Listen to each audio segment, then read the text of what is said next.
Another year and another summer movie season comes to a close, so it's time to once again look ahead to the rest of this year, fall and winter, award season, to see which films are left to come out and which ones I'm most excited for. And this time I'm going to do it in a ranking order, my top 10 most anticipated films for the rest of 2019, with some honourable mentions that didn't quite make the top 10, but I'm still looking forward to nonetheless. And my honourable mentions for the rest of 2019 are Last Christmas, Motherless Brooklyn, the new film directed by Edward Norton, Marriage Story, The Report, Honey Boy, Zombieland Double Tap, Jumanji The Next Level, surprisingly so, Lucy in the Sky, and The Lighthouse. So honourable mentions mentioned, let's get into my top 10 most anticipated films for the rest of 2019. Starting off at number 10 is The Irishman, the new gangster film directed by Martin Scorsese, starring Robert De Niro, Joe Pesci and Al Pacino. I'm going to be honest with you guys, when I sat down and recorded this video, I originally had The Lighthouse at number 10, and while I was editing it, I went back and looked at the release schedule again, and noticed that I'd completely forgot about The Irishman, and I facepalmed so hard. I really didn't want to refilm and redo all the video again, so I'm slipping The Irishman in at number 10. In reality, it would come in like around number 7 had I remembered it, so I'm doing this half-assed re-record bit right here because I have to talk about The Irishman when talking about upcoming films. And even someone who hasn't yet watched Goodfellas and Casino, I'm going to watch them before The Irishman, I promise. This film looks really fascinating to me. Plus, with Martin Scorsese directing in general, that's hype enough. But you got De Niro, Pacino, and Joe Pesci coming out of retirement as well to star in another film. And you've got a potential winner on your hands, a good gangster film, the story sounds interesting. The one question mark I do have is the de-aging technology. I'm just worried if it's going to look distracting or if it's going to be, the revolutionary de-aging technology that we've all been waiting for. But we can only find out once the film comes out. I, for one, am really looking forward to The Irishman. I just wish I remembered it whilst recording the video originally so I could put it higher on the list because it would have actually hit up higher. Coming in at number 9 is 1917. This is a World War I film directed by Sam Mendes, the director of Skyfall, my favourite James Bond film. And the common theme with this video is me looking forward to films just based on good trailers that make the films look good. It looks intense, it looks like it's a race against time kind of film. The trailer actually kind of reminded me of Dunkirk with the clock ticking in the background. And yeah, it looks well done, it looks well shot, the cast looks good. I'm down for a great war film. This looks like a great war film. It's got a good director, so count me in. Coming in at number 8 is the next surefire billion-dollar film for Disney, Frozen 2. Now this is quite simply the case that I'm looking forward to Frozen 2 because I really like the first one, but just from the trailers, Frozen 2 looks visually incredible. The animation looks amazing like every new Disney animation does. And I like how they haven't really told us entirely what the story of this film is. They're kind of keeping it secret. They're just telling us that the characters have to go on a journey, they have to venture into uncharted territory. And also the music in the trailer was surprisingly epic. Like, it's that kind of trailer music that just gets me pumped up. And it's just cool that they used that for Frozen 2, of all things. But I'm looking forward to Frozen 2 because, again, the first one was good. I like Disney animated films, so there's no reason to not be excited for this next one. Coming in at number 7 is Ford v Ferrari, directed by James Mangold, the director of Logan, starring Matt Damon as Carroll Shelby and Christian Bale. And this film looks like an eccentric kind of story of how Ford built the fastest car in the world at the time, that of course being the Ford GT, so they can beat Ferrari at the Le Mans race.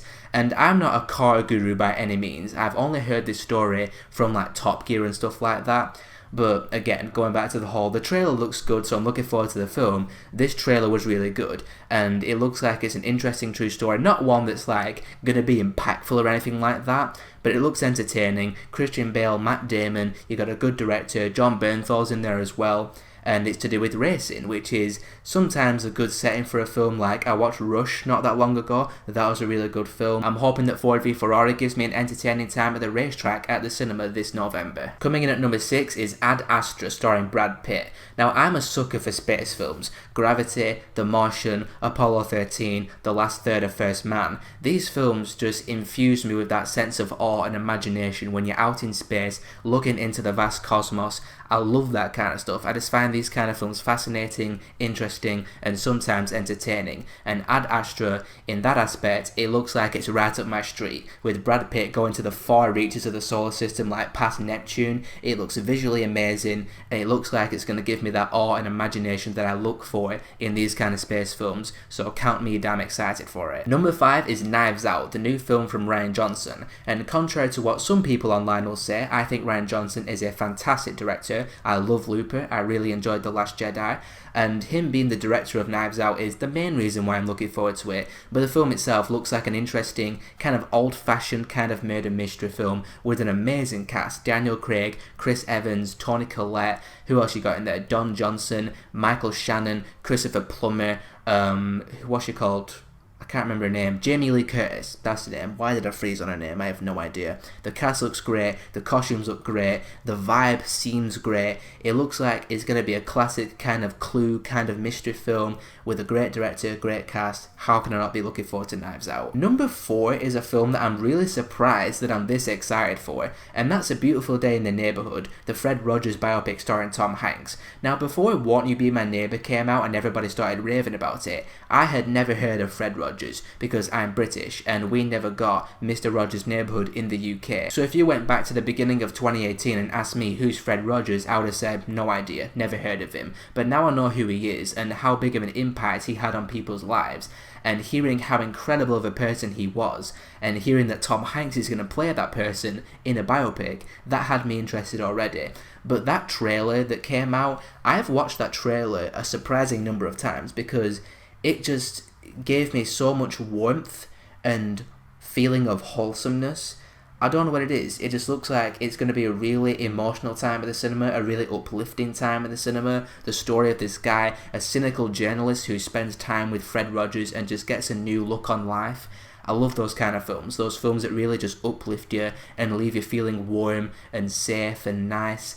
It looks like one of those kind of films, and I can't wait to experience it when it comes out in December for the UK. Now we're getting into the top 3. These are the films that I'm just so pumped for the rest of the year, and luckily, number 3 is just around the corner, and that's It Chapter 2.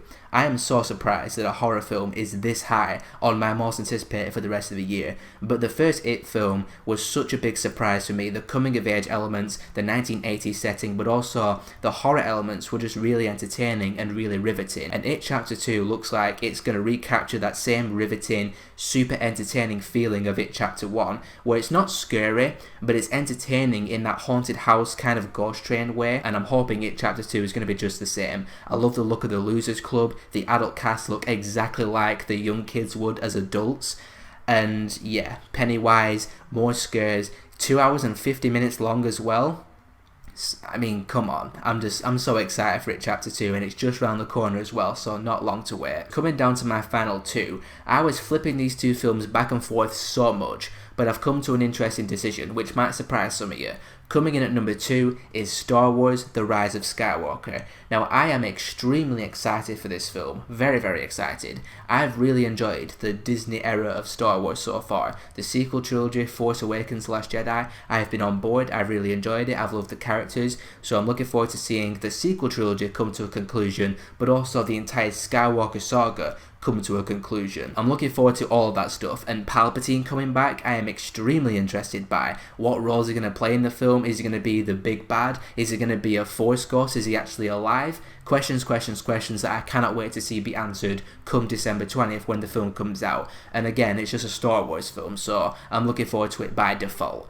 But the reason why it's number 2 is because I'm just looking forward to number 1 a bit more. And coming in at my number 1, you can probably guess what it is by now because I haven't said it yet, is of course Joker. The standalone Joker origin film starring Joaquin Phoenix as the Clown Prince of Crime. This film has had me fascinated and interested ever since we heard it was going to be a dark psychological thriller kind of cautionary tale about a man who is just driven insane by society, and you got Joaquin Phoenix in there to play the Joker, and it's set in the 1980s as well.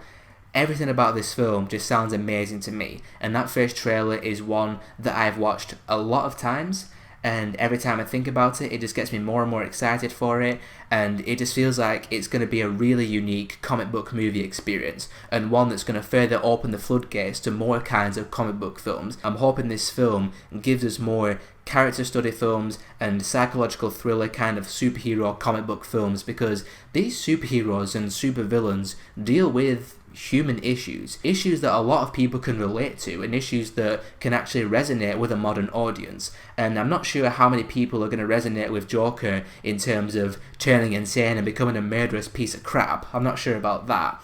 But if we can humanize with the Joker and understand why this version of the Joker becomes the Joker, this could be one hell of a film to experience on the big screen. I can't wait for it. It looks amazing. And yeah, just because of that potential of being really unique, that's why it's my number one most anticipated film for the rest of the year, just a hair over Star Wars. Maybe the next Star Wars trailer is so amazing and it just propels it to be my number one for the rest of the year. Who knows? But as for right now, if you were to ask me what is my most anticipated film for the rest of the year, I gotta say Joker. So there you have it, guys. Those are my most anticipated films for the rest of 2019. Let's hope they all live up to their hype and their potentials, and let's really hope they all don't suck ass, because that would be a very bad thing to happen.